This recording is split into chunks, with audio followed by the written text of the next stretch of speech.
Alright, so it is time to take out this fuel tank and paint everything that is underneath of it. So I don't, if you didn't watch my previous video, feel free to go back if you want. But when TJ, the fabricator, made this, it was the day before we left, and he did not have time to paint the whole thing properly. So we ended up getting a good amount of rust everywhere that he fabricated. So not a problem. I did not expect him to paint it at all, so I was happy with any paint, so that's great. And I knew that when I got back home I was gonna have to take all this back off and address all that and put it back together. Now we can see here that we are leaking fuel. I don't know if you can see this, but it's a little darker around here, so we're definitely leaking fuel somewhere. I don't know from which fitting we're leaking, so I'm going to take all those out too and address those. And somebody mentioned I should probably be using some kind of something on the threads when I'm going from steel to aluminum so they don't get welded together, so I might do that as well. I got to look into that. So that's that. As far as the tank being held on, that was great. It didn't move at all. Here are the arms that were made for it.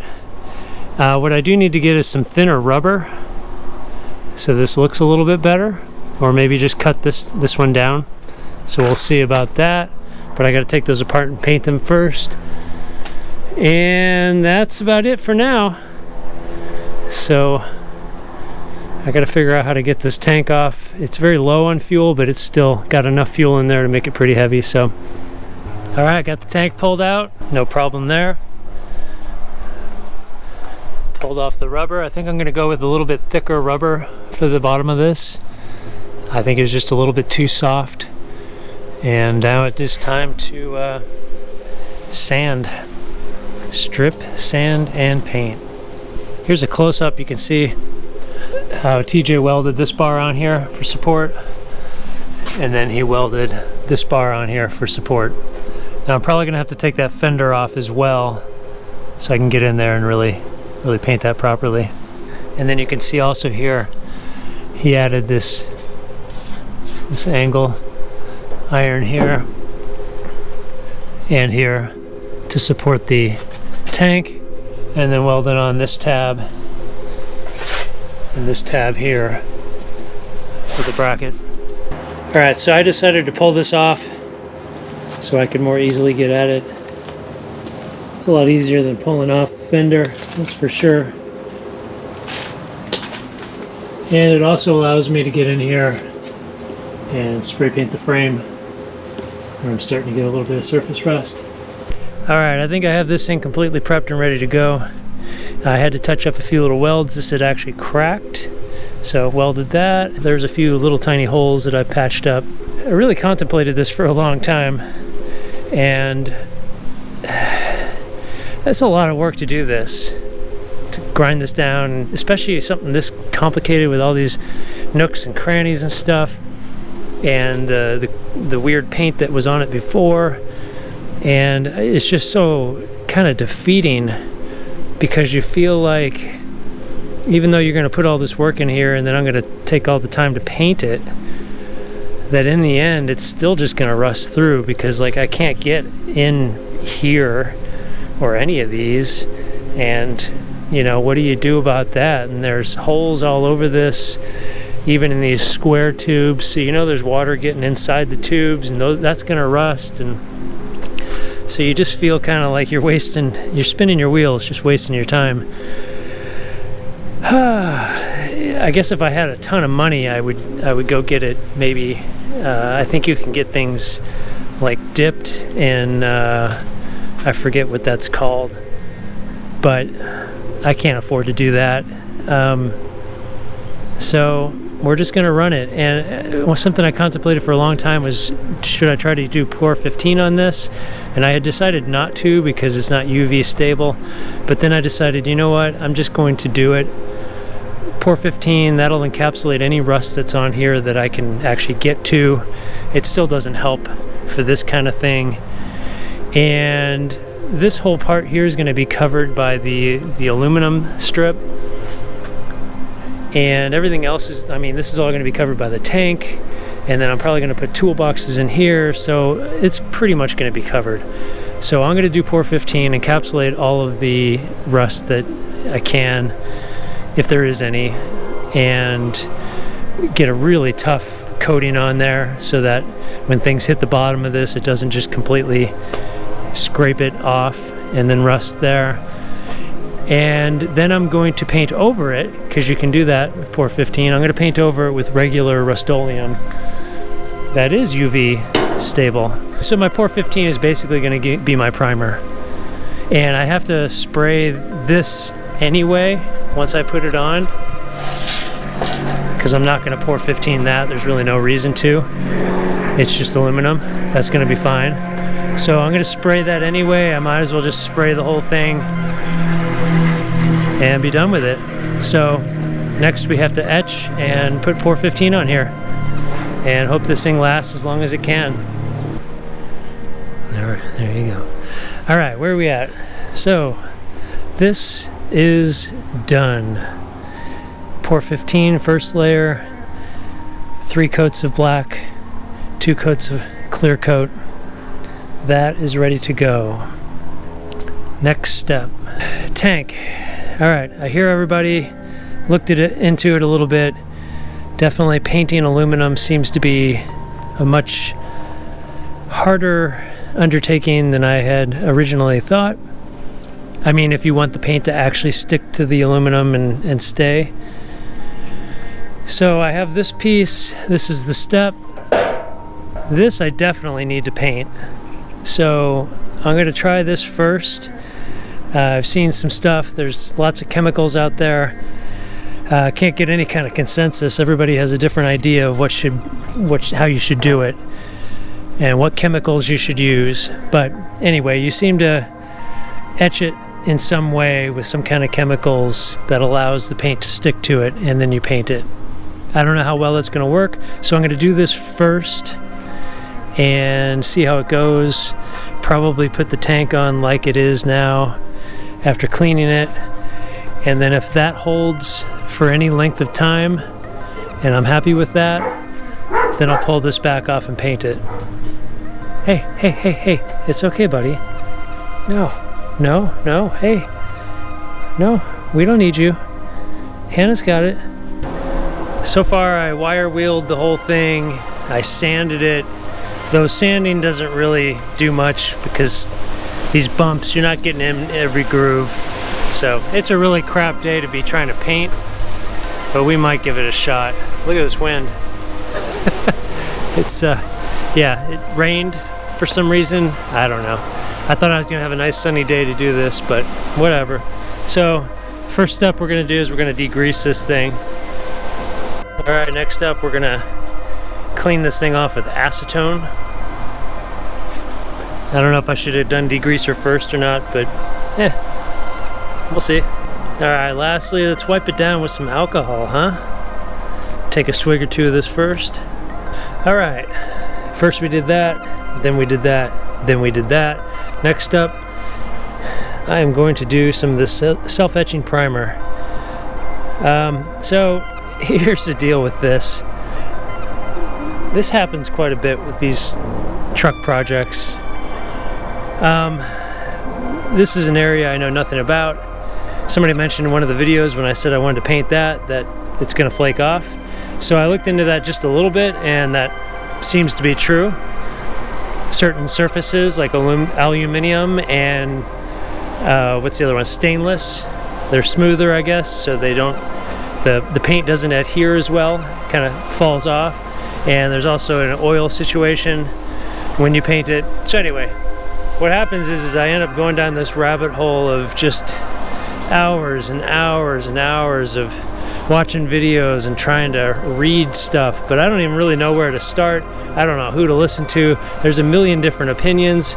Like, there was like 20 different products I listed that you're supposed to use, if you want to do it quote-unquote the right way, if you want this to work, everywhere from, you know, like marine people to aircraft people, to people painting toolboxes for trucks. So anyway, and all of those, most of those products are really expensive too. So I end up getting bogged down and stuck and end up just not doing anything. So that lasts for a few days. I'm just kind of stuck and depressed. So then finally, sometimes I just have to just like pick a direction and go. So I'm like, I'm just gonna go to Home Depot, get some self-etching primer. I know that's one of the ways, it's a possibility. I don't know how well it's gonna work, but it's not expensive. These are only 10 bucks a can, and it's faster for sure because the primer and the self-etching stuff is all in one. So that's what we're doing. I could totally be wrong and this could suck, but it doesn't matter.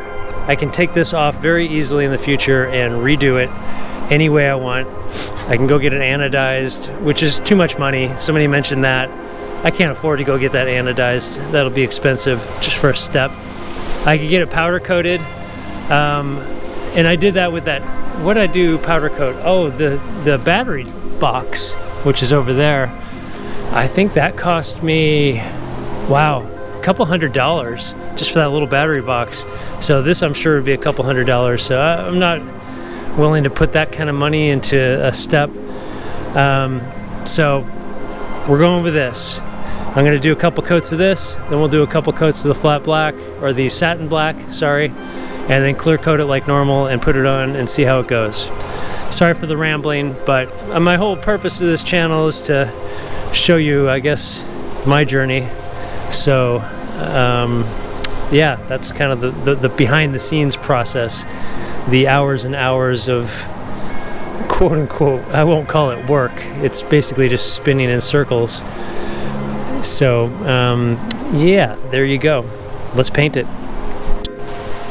All right, Hannah Dog put the step back on the truck. It's looking really nice. Hit the bolts, the bolt heads with a little bit of black spray paint, so those are covered up and won't rust. Next thing we need to do is put this on there so that I can measure out the rubber strips that we're going to put on here that will go underneath the tank.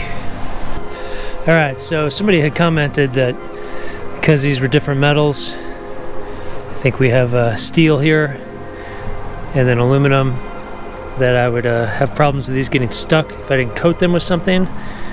They came right off, so that's good. I was afraid that going through that winter we'd have problems, but those are fine. Let's try this one.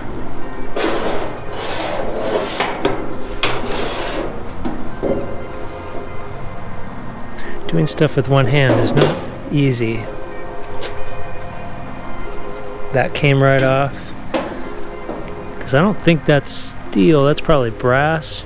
Well, I mean, obviously brass. But they all came out. So I guess I need to figure out what to put on these. Maybe some anti-seize of some sort. And then we get into the question of copper or aluminium, sorry. I'm really trying. Actually, let me change that. I don't think I do have aluminum here. These look like they're inserts for sure, and I'm guessing they're steel inserts. This might be aluminum. This looks like it's definitely aluminum. So we got aluminum there. So we got copper inside of aluminum, and then it looks like we probably have steel on steel. All right, we have the step done, and it is on. It's been painted. My patented 2-3-2 method. 2 coats of primer, 3 coats of paint, 2 coats of clear coat. And what I ended up doing, I was originally going to try to use rivets to rivet this thing on, which is how it was originally, and how TJ did it as well. But man, I could not figure out how to get these to work. I think I just didn't have the right size, and I didn't feel like looking into figuring it all out. So I just went with stainless bolts, which was very easy to get. Little Allen heads here, and then it's smooth. And that also means that I can take this off easily if I want to. I don't have to drill them all out. So that is done. Next up, we're gonna put our rubber on. All right, so that was easy. So these just come in strips. I think 36 inches might be the longest. Maybe it's 24 inches, I don't remember. But I got 4 of them, just cut them down to size. It's rubber, peel the sticky stuff, or peel this off the back, and then you got the sticky stuff, and then that goes down. So I believe this is 1/8 inch rubber. I'll have to look that up. But got it from Mcmaster-Carr. Fantastic place for that kind of stuff. And we got it all around the edges here. I think we're ready to put the tank on. All right, so I spent way too much time looking into this, the whole anti-seize thing. So, as I said before, these threads are National Pipe Thread Fuel, NPTF. These are meant to be a dry fit, as I've said. So that means nothing on the threads at all, which in plumbing terms, I think that typically means any kind of tape or what they call dope.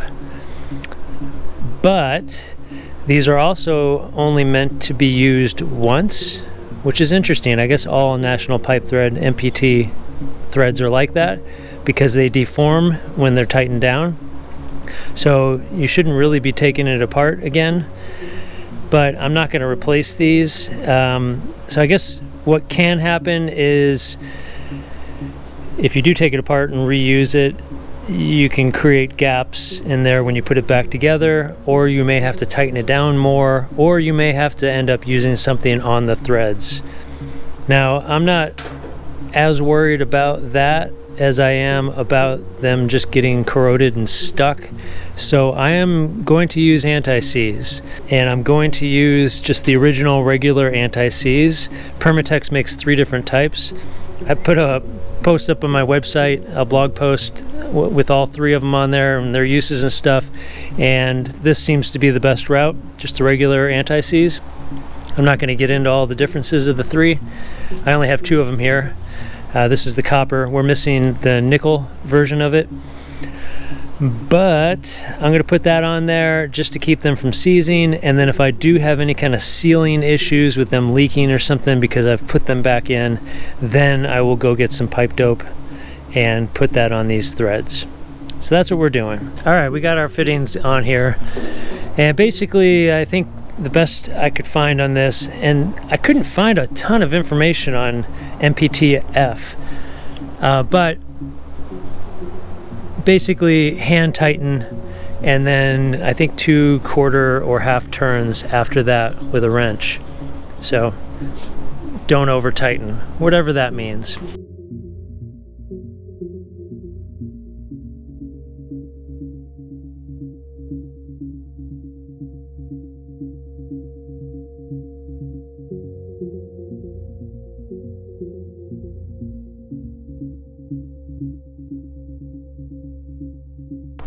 We are done with this. Everything is in place.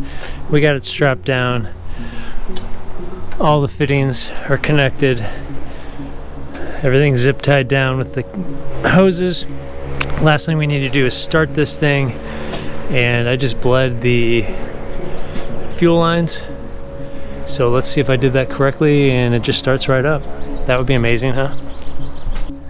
Definitely everything I own is covered in diesel.